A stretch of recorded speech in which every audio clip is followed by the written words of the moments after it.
Ngakho-ke besisacela ukuthi abaqophisani baxhawulane izandla manje. Kodwa yini-ke lena ayifaka kuyona uSomani? Uma uthi kuzoliwa nje la ekhaya kusho ukuthi impilo ngaphakathi kwaSomani nomakoti uDevika. Manje ungitsheleke wena ubani ubaba wakho ngempela? Ngicela ungitshele iqiniso.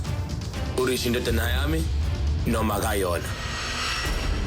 Ngiphendule, ngabe uRishi uyindodana yami noma kayona? Khuluma. Ngiyakela kuyona indodana yakho. Shaya uSimani ngimlimaza azakhohlwa. Akhohlwa ngalomncintiswano. Mina ngifuna ukuthi alahlekelwe nayimpilo yakhe. Tick tock. Anibhekeni imoto lapho. Babopheni bobabili laba. Aninjekeni, sukani endleleni yami. Impilo kaSumani ngomsombuluko kuze kube yisonto ngehora lesithupha ntambama kuStar Khanya.